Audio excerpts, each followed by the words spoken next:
আরাধ্যা সমস্ত সত্য বলে দেয় নন্দিনীকে। নন্দিনী সমস্ত কথা জেনে অবশেষে বড়মের কাছে হাত জোর করে তাকে আগের জীবনে ফিরিয়ে নিয়ে যেতে বলে এবং বলে গৌরবের হাত থেকে বাঁচাতে। বন্ধুরা, পরশুরামের আজকের পর্বে আমরা দেখব যখন গায়ে হলুদ চলতে থাকে গৌরবের, সেখানেই বড়মবাবু গায়ে হলুদকে নিয়ে যায় আর রেগে যায় সবটা থেকে গৌরব প্রচণ্ড। কিন্তু গৌরবের মা বলে এমন করিস না।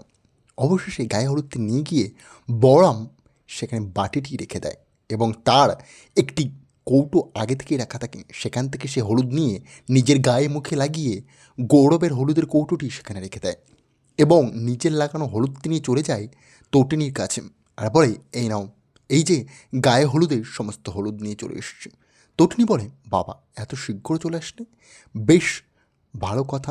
তারপরেই আয়ুষী সবটা বুঝতে পেরে যায় কিছু একটা অপরিবর্তন লাগছে, তাই জন্যই বারবার এমন ভাব করছে এইখানে বড়মবাবু। এদিকে নন্দিনী বুঝতে পারে বারবার কেন তাকে কষ্ট দিচ্ছে গৌরব। গৌরবকে আদেও ভালো ছেলে, সে বেশ একটু কষ্ট পায় আর এই বিয়েতে সে কোনোভাবেই রাজি হতে পারছে না। কিন্তু টটনি গাঙ্গুলির সাথে আয়ুষী নন্দিনীকে ধরে নাচায় এবং নিয়ে চলে আসে গায়ে হলুদের মণ্ডপে, সেইখানে তাকে যত্ন করে বসিয়ে দেয়। নন্দিনী কেমন যেন কাঁদো কাঁদো ভাব, সে বলে, আমার ভালো লাগছে না তরুণী, আমি বুঝতে পারছি না এই বিয়েটা কেন আমার দেওয়া হচ্ছে। তারপরে তরুণ থেকে বোঝায় এবং নন্দিনী বলে, ঠিক আছে বিয়েটা আমি করব, শুধুমাত্র নিজের পরিবারের দিকে তাকিয়ে, আর কোনো কিছু ভেবে নয়। আমার এই বিয়েটিতে মতামত নেই, কারণ আমি বারবার বুঝতে পারছি গৌরব কোনো অংশে ভালো ছেলে নয়। গৌরব আমাকে প্রতিটি বার মনে করিয়ে দিচ্ছে আমার জীবনে একটি খারাপ ঘটনা ঘটে গিয়েছে, আর সেই ঘটনাটা আমাকে ক্ষত হিসেবে ব্যবহার করে সে আমাকে দুর্বল করার চেষ্টা করছে, আমি যেটি একবারও পছন্দ করছি না। তারপরেই তটিনী গায়ে হলুদ শুরু করে দেয়। এদিকে শিবপ্রসাদ ও বাড়ির লোকজন একে একে নন্দিনীর গায়ে হলুদ মাখিয়ে দিয়ে বেশ আনন্দ করতে থাকে। পুরো বিয়েবাড়ি মেতে ওঠে আনন্দে, সবাই হাসি খুশি। তখনই সেখানে আসে বড়মবাবু। বড়ম বলে, কেমন লাগছে গায়ে হলুদটা? তখন রেগে গিয়ে তটিনী বলে, তুমি আবার এসছো? ওর স্বামী জানতে পারলে যে রেগে যাবে। তখনই স্বামীর নাম করলেই গৌরবের ফোন আসে নন্দিনীর কাছে। নন্দিনী ফোনটা পিক আপ করে বলে, কি হয়েছে কি?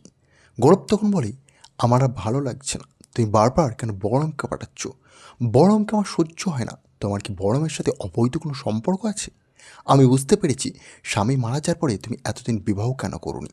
ঠিক তুমি ভালোবাসো বলরামকে, বলরামের সাথে তুমি রাত দিন একসাথে থাকতে, ওর সাথে সময় কাটাতে বলেই তোমার আর কারো কিছু লাগেনি, তাই তুমি এতদিন বিবাহ করতে চাও। বিয়ের রাতে কোনোভাবেই যেন বড়ম ওইখানে না থাকে, আমি কিন্তু এটা মেনে নিতে পারবো না, নাহলে আমি বিয়ে ভেঙে দেবো সেখানে। তখনই বড়রামের কাছে এসে নন্দিনী বলে, তুমি এই বিয়েতে আর থাকবে না, আমার হাজব্যান্ড আমাকে বারণ করছে, আমি তোমার কাছে হাত জোর করে অনুরোধ করছি বলরাম। তখনই বলরাম বলে, কি হয়েছে কি, আমাকে সবটা খুলে বলো। আমি বুঝতে পেরেছি গৌরবের আমাকে নিয়ে প্রবলেম, কিন্তু একটা সত্য কথা কি জানো, গৌরব ছেলেটি ভালো নয়। তখনই নন্দিনী বলে, আমিও বুঝতে পেরেছি, কী করবো কি আমি, আমি যে ভেঙে গিয়েছি। বলরাম সেই সুযোগে জড়িয়ে ধরে বারবার পৌঁছায়, বলে বিয়েটি ভেঙে দাও। তখন রাজি না হলে নন্দিনী আরাধ্যাকে ডেকে নিয়ে এসে সেখানে। আরাধ্যা বলরাম ও নন্দিনীর সামনে সমস্ত রাজ খুলে দেয় গৌরবের। গৌরব একটি বাজে ছেড়ে সে সব কথা বলে দেয় আর এটা বলে তার একটি বড় সড়ো স্টুডিও আছে, স্টুডিওটার নামে সে আসলেই কালোবাজারি করে আর সেটাই তার আসল ব্যবসা, স্টুডিওটি একটি ফেক। তখন নন্দিনী বলে, আমি বিশ্বাস করতে পারছি না, এখন আমি কি করব কি বল, এখন আমার সব শেষ হয়ে গেছে। একবার আমি বিশ্বাস করে একজনকে বিবাহ করেছিলাম, তখন আমার জীবন ভেঙে গিয়েছিল, আর আমি পারছি না। বরং প্লিজ তোমার কাছে হাত জোর করছি সবটা ঠিক করো। বরং বলে, আমি আছি। তারপরেই আরাধ্যা গিয়ে সবার সামনে গৌরবকে ঠাঁটি চড় মেরে বলে, তোমার মতো বাজে পরপুরুষ আমি দেখিনি, তুমি কেমন মানুষ, আমার ভাবলে ঘৃণা লাগে, তুমি এতটা বাজে কাজ করতে পারো, তুমি আমার পরিবারের সব থেকে মূল্যবান একটি ব্যক্তিকে নষ্ট করার চেষ্টা করছো। নন্দিনী মুখার্জি পারে না এমন কিচ্ছু নেই, সে এই কলকাতা শহরের সব থেকে বেস্ট অ্যাডভোকেট, আর তুমি তাকে ভালোবাসার নাম করে বিয়ের ছন্দ দিয়ে তাকে দিলে দিলে ভাঙতে চেষ্টা করছো, যেটা হয়তো সম্ভব হতে দেবে না এই আরাধ্যা মুখার্জি, কোনোভাবেই নয়। আমি আমার ছোটদি ভাইয়ের জীবন তোমার মতো একটা রাস্কেল ছেলের জন্য নষ্ট হতে দিতে পারি না। গৌরব বলে, আমি তোমাকেও রাস্তায় আসলে শেষ করে ফেলব। তোমার মতো যে ব্যক্তি এই বিয়েটি আটকাবে তাদের কাউকে আমি বাঁচাবো না, সবাইকে মরতে হবে। কারণ এই বিবাহটি শুধুমাত্র একটি বিবাহ নয়, কোটি কোটি টাকার ব্যবসা একটি ডিল। আর এই ডিলটি আটকাবে যে তার মৃত্যু সে নিজেই ডেকে আনবে। বুঝতে পেরেছ আরাধ্যা মুখার্জি? চুপচাপ এখান থেকে চলে যাও, নাহলে কর্ণ চ্যাটার্জি আর কাবির চ্যাটার্জি যদি জানতে পারে না তুমি এখানে এসে আমাকে ধমকি দিয়েছো, তাহলে তোমার বাঁচা এক প্রকার অসম্ভব হয়ে দাঁড়াবে। অপর দিকে দেখানো হয় নন্দিনী মুখার্জিকে। নন্দিনী মুখার্জি বলে, আমি ভাবতেও পারছি না আমার নিজের বাবা সত্যজিৎ মুখার্জি এই পুরো বিজনেসটার মধ্যে জড়িত আছে খুব ভালোভাবে। সত্যি আমি এখন কাকে বিশ্বাস করব? যাকে প্রথমবার ভালোবেসে আপন করলাম সে আমার হলো না, আর দ্বিতীয়বার আমাকে ভালোবাসার নাম করে অন্য একটি পরপুরুষ ব্যবহার করছে। আর তোমার চোখে আমি স্পষ্ট ভালোবাসা দেখতে পাচ্ছি, তাই আমি নিজে এখন কনফিউজড। বড়াম, আমি তোমার কাছে হাত জোড় করছি, প্রার্থনা করছি, আমাকে প্লিজ ক্ষমা করে দিও, কিন্তু আমাকে এই গৌরবের হাত থেকে যেভাবে হোক বার করো। তখন বড়াম নন্দিনী হাত জোড় করা ধরে বলে, কিছু চিন্তা করতে হবে না তোমার, তোমার বড়ম সবটা সামনে নেবে।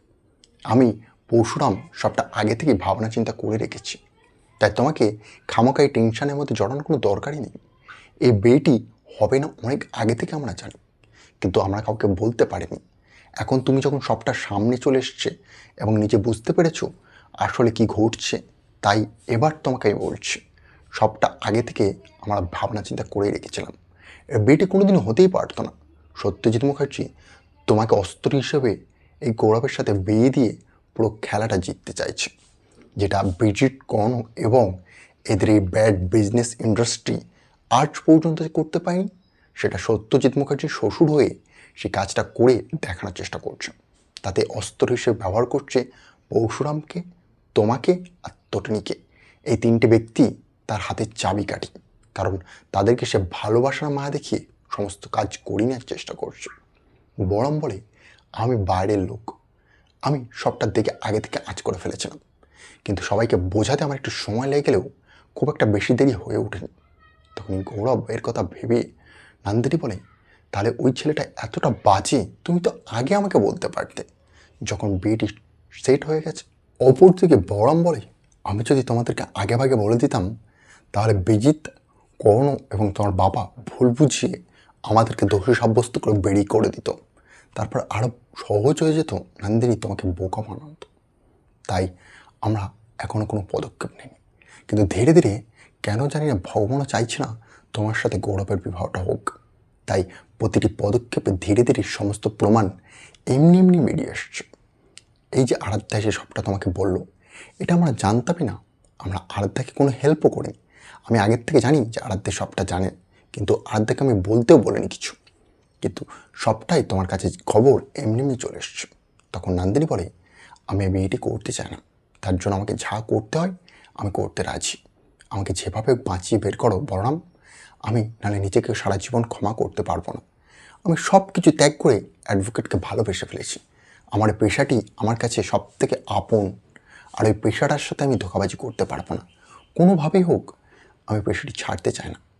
আর আমাকে গৌরব শর্ত দিয়েছে, যদি আমি ওর বাড়ির বউ হই তাহলে পেশাটি আমাকে ছাড়তে হবে, যেটি আমি এক প্রকার মানতে নারাজ। কী করবো বলরাম? বলরাম তখন বলে, কোনো চিন্তা করো না, এত টেনশন নিয়ে কী হবে কি, আমি আছি তো সবটা সামলানোর জন্য, তুমি খামোকা কেন টেনশন করতো? আরেকটা কথা বলি, যে যত চেষ্টাই করুক এই বলরামের কাছ থেকে কোনোভাবেই নন্দিনী মুখার্জিকে ছাড়াতে পারবে না।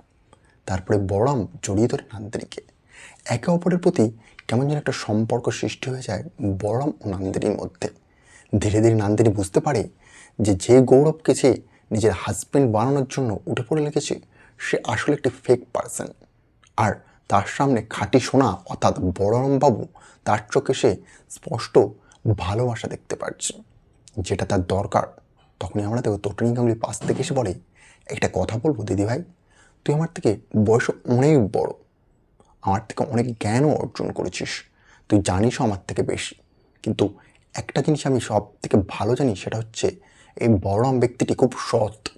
সে আজ পর্যন্ত না কারোর সাথে প্রেম করেছে, না কাউকে ধোঁকা দিয়েছে, সে সর্বদাই খাওয়া দাওয়া ভালোবাসতো আর আমার হাজব্যান্ডকে তার বন্ধু হিসেবে তার সব কথা শুনে চলতো।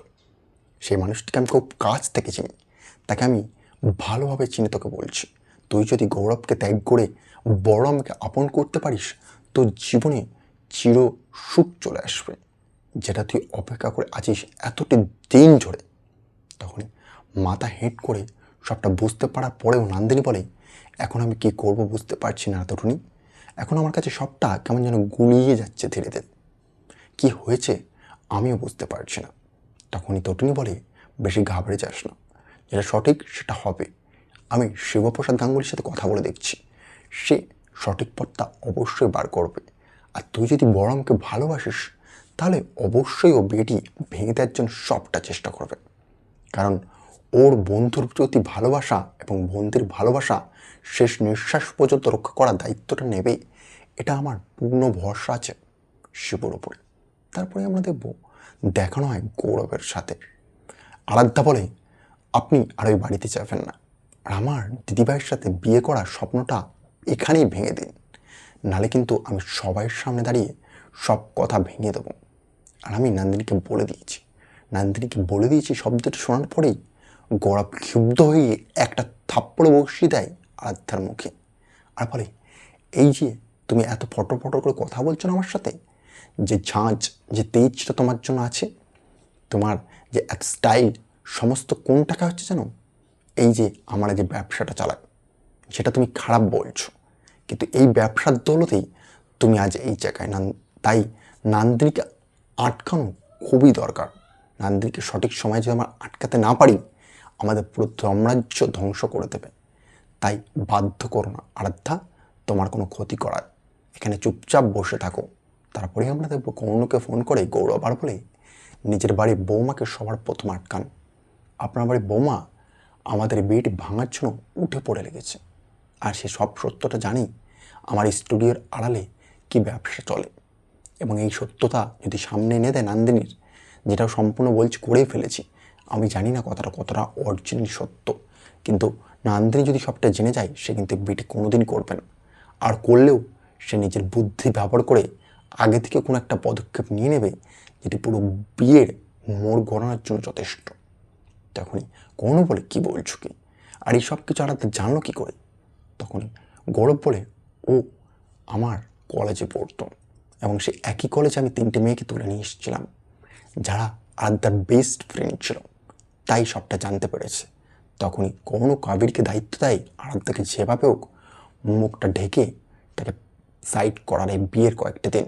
কিন্তু পুরো কেসটা অলরেডি যে ঘুরে গিয়েছে তারা জানে না।